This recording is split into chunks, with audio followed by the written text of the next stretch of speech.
निज मन को सुधारो, वर्णो रघुवर विमल जसु, जो दायक फल चारु। बुद्धिहीन तन जानिके, सुमिरौं पवन कुमार। बल बुद्धि विद्या देहु, हरौ कलेस विकार। श्याम सुर विपै विशद अति, गुणद करहि सब पान। गिरा ग्राम्य सिय राम जसु, गावहि सुनहि सुजान, गावहि सुनहि सुजान। श्री राम जी के यश के संग से मेरी कविता सभी को अत्यंत प्रिय लगेगी। जैसे मलय पर्वत के संग से काष्ठ मात्र चंदन मनकर बंदनीय हो जाता है, फिर क्या कोई काष्ठ की तुच्छता का विचार करता है। श्यामा गौ काली होने पर भी उसका दूध उज्जवल और बहुत गुणकारी होता है, यही समझकर सब लोग उसे पीते हैं। इसी तरह गंवारू भाषा में होने पर भी श्री सीताराम जी के यश को बुद्धिमान लोग बड़े चाप से गाते और सुनते हैं।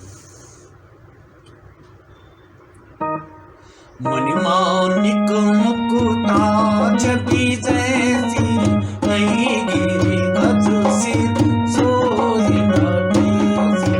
नभ किरीट तरुणी तरुणाई, लहई सकल शोभा दिखाई। मणि माणिक और मोती की जैसी सुंदर छवि है, वह सांप पर्वत और हाथी के मस्तक पर वैसी शोभा नहीं पाती। राजा के मुकुट और नवयुक्ति स्त्री के शरीर को पाकर ही ये सब अधिक शोभा को प्राप्त होते हैं।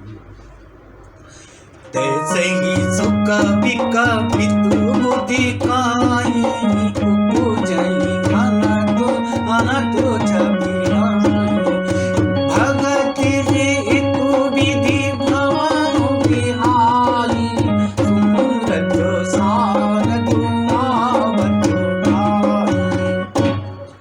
इसी तरह बुद्धिमान लोग कहते हैं कि सुकवि की कविता भी उत्पन्न और कहीं होती है और शोभा अन्यत्र कहीं पाती है।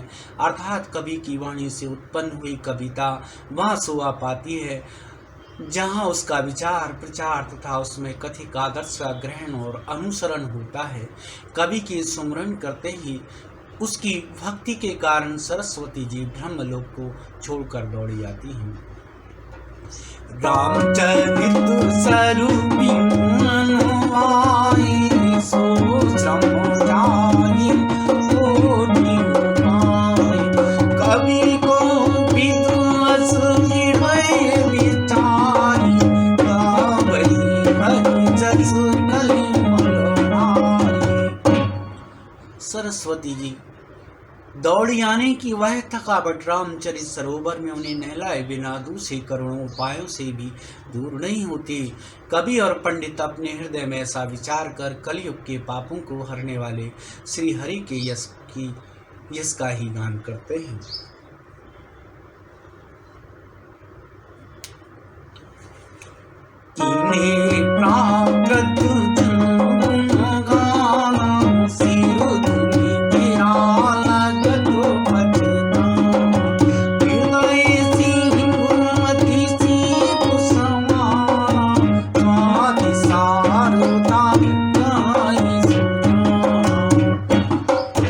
संसारी मनुष्यों का गुणगान करने से सरस्वती जी सिर झुककर धुन कर पछताने लगती हैं कि मैं क्यों इसके बुलाने पर आई।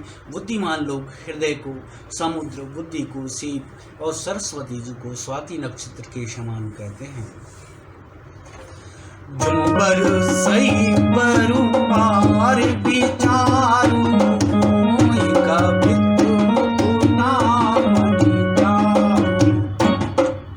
इसमें यदि विचार रूपी जल बरसता है तो मुक्तामणि के समान सुंदर कविता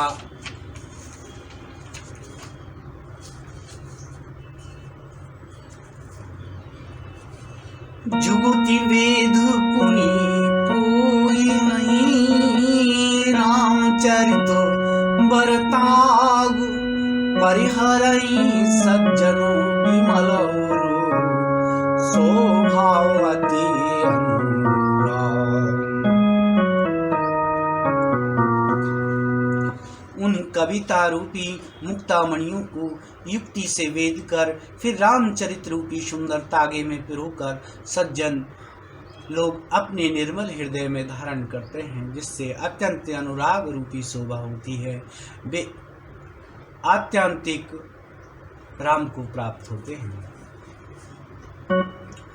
जे जनु में गली खाल कराना करू तब आयसु बेसुमाना, चलत कुपंत बेदु मगु छोड़े कपट कले बरु कलिमलो भावे।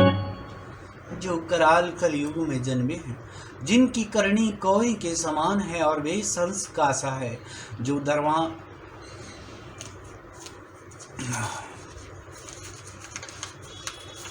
जो वेद मार्ग को छोड़कर कुमार्ग पर चलते हैं, वो कपटी मूर्ति और कलयुग के पापों के भाड़े हैं। बंचित भगत कहानी राम की कर कम चंद कोई काम, इनमय प्रथम रे को जब हीन धर्म गजु जो श्री राम जी के भक्त कहलाकर लोगों को ठगते हैं, वो जो धन लोभ और क्रोध काम के गुलाम हैं, और जो धींगा धींगी करने वाले धर्म की झूठी ध्वजा फहराने वाले दंभे और कपट के धनों का बोझ ढोने वाले हैं, संसार के ऐसे लोगों में सबसे पहले मेरी गिनती है। जो अपने अब गुण सब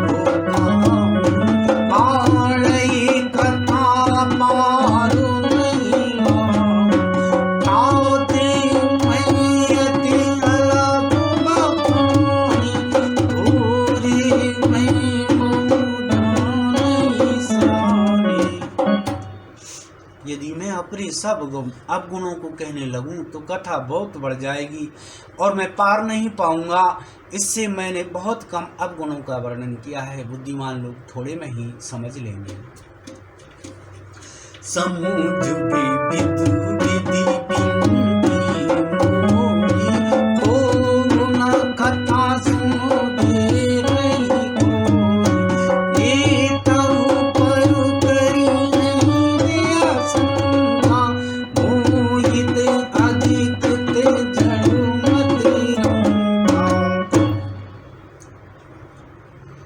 मेरी अनेकों प्रकार की विनती को समझकर कोई भी इस कथा को सुनकर दोष नहीं देगा। इतने पर भी जो शंका करेंगे वे तो मुझसे भी अधिक मूर्ख और बुद्धि के कंगाल हैं। कभी न हो नहीं चतुर अति अनुरूप राम कहे रघुपति के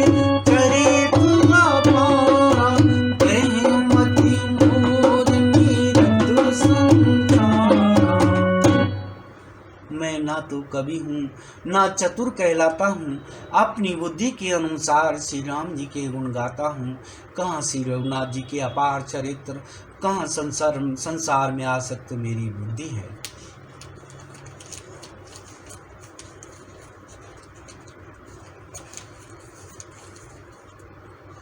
जी मारुत गिरु मेरु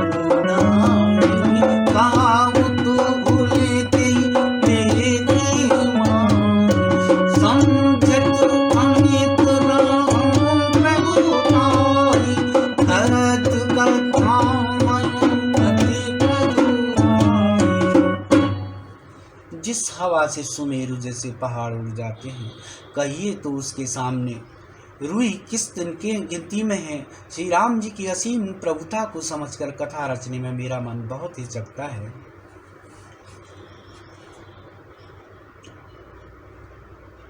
शारद शेष महेश विधि आगम निगम पुराण नेति नेति कहे जासु करहीं निरंतर करहीं निरंतर। सरस्वती जी, शेष जी, शिव जी, ब्रह्मा जी, शास्त्र वेद और पुराण ये सब नेति नीति कहकर चार पार नहीं पाकर ऐसा नहीं कहते हुए सदा जिनका गुणगान किया करते हैं। सब जानत प्रभु प्रभुता सोई तदपि कहे बिनु रामा कोई तावे एक रस कारण राखा भजन प्रभाव भाति बहुआसा। यद्यपि प्रभु श्री रामचंद्र जी की प्रभुता को सब ऐसी अकथनीय ही जानते हैं, तथापि कहे बिना कोई नहीं रहा। इसमें वेद ने ऐसा कारण बताया है कि भजन का प्रभाव बहुत तरह से कहा गया है, अर्थात भगवान की महिमा का पूरा वर्णन तो कोई कर नहीं सकता, परंतु जिससे जितना बन पड़े उतना भगवान का गुणगान करना चाहिए, क्योंकि भगवान के गुणगान रूपी भजन का प्रभाव बहुत ही अनोखा है। उसका नाना प्रकार से शास्त्रों में वर्णन है। थोड़ा सा ही भगवान का भजन मनुष्य को सहज ही भगवान भवसागर से तार देता है।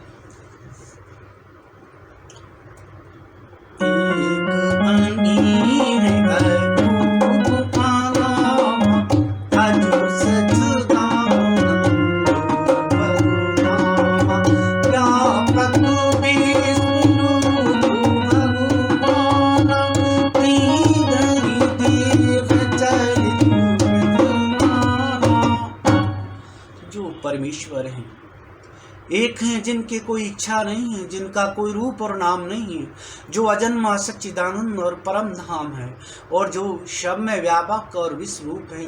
उन्हीं भगवान के दिव्य शरीर धारण करके नाना प्रकार की लीला की है। सो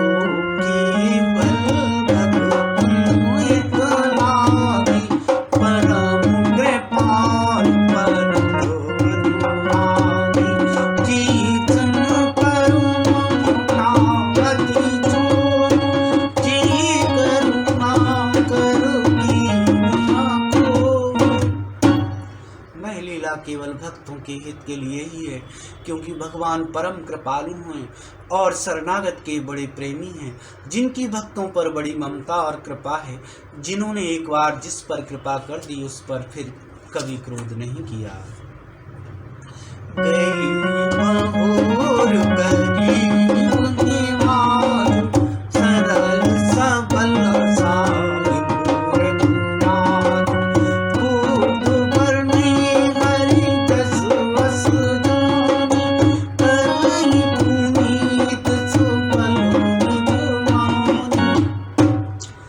प्रभु श्री रघुनाथ जी गई हुई वस्तु को फिर प्राप्त कराने वाले गरीब दीन बंधु, सरल स्वभाव, सर्वशक्तिमान और सबके स्वामी हैं।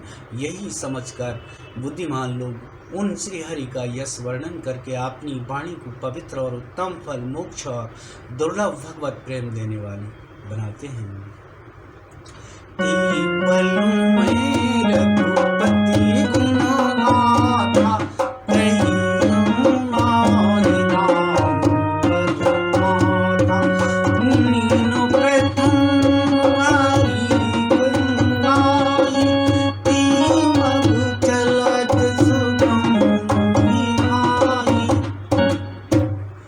उसी बल से महिमा का यथार्थ वर्णन नहीं, परंतु महान फल देने वाले भजन समझकर भगवत कृपा के बल पर ही मैं श्री राम जी के चरणों में सिर नमाकर श्री रघुनाथ जी के गुणों की कथा कहूँगा।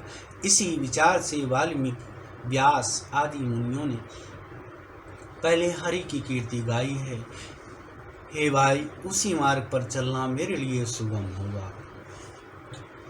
अतिया पार जे सरितुवर जो नपो से दुकराई चढ़ जड़ पीपल कहु परम लघु, बिनु श्रम पारई जाई, बिनु श्रम पारई जाई। जो अत्यंत बड़ी श्रेष्ठ नदियां हैं, यदि राजा उन पर पुल बंधा देता है तो अत्यंत छोटी चींटियां भी उन पर चढ़कर बिना ही परिश्रम के पार चली जाती हैं। इसी प्रकार मुनियों के वर्णन के सहारे मैं श्री रामचंद्र का वर्णन सहज ही करूँगा।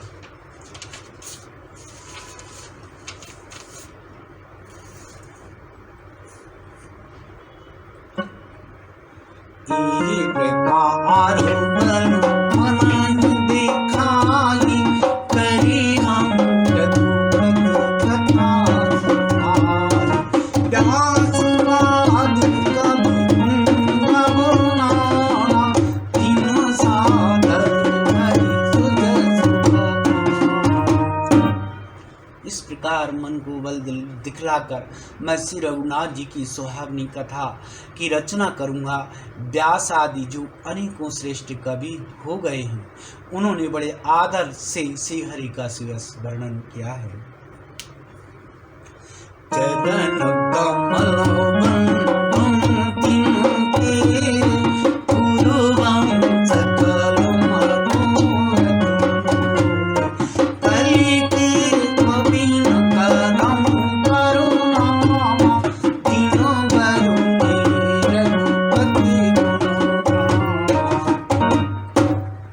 सब श्रेष्ठ कवियों के चरण कमलों में प्रणाम करता हूँ। वे मेरे सब मनोरथों को पूरा करें। कलयुग के भी उन कवियों को मैं प्रणाम करता हूँ जिन्होंने श्री रघुनाथ जी के गुण समूह का वर्णन किया है। जे प्राकृत कवि परम सयानी,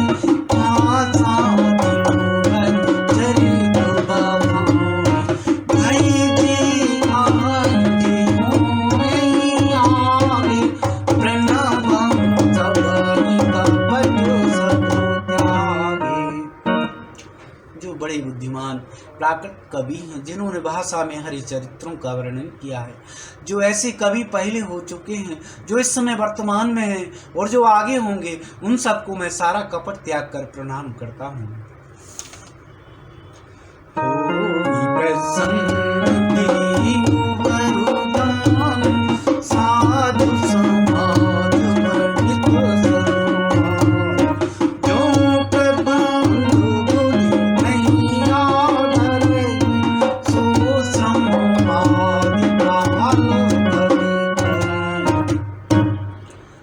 सब प्रसन्न होकर ये वरदान दीजिए कि साधु समाज में मेरी कविता का सम्मान हो, क्योंकि बुद्धिमान लोग जिस कविता का आदर नहीं करते, मूर्ख कवि ही उसकी रचना का व्यर्थ परिश्रम करते हैं।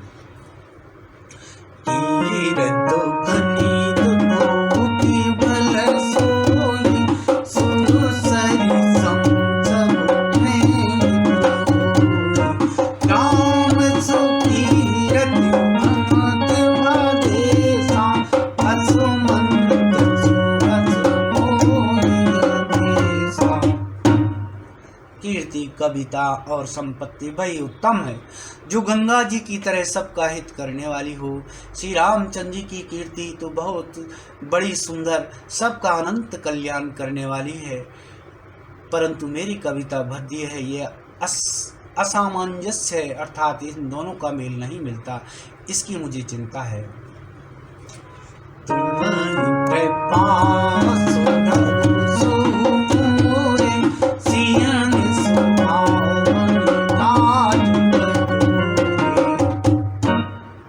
परंतु हे कवियों, आपकी कृपा से ये बात भी मेरे लिए सुलभ हो सकती है। रेशम की सिलाई टाट पर भी सुहावनी लगती है। सरल कवित की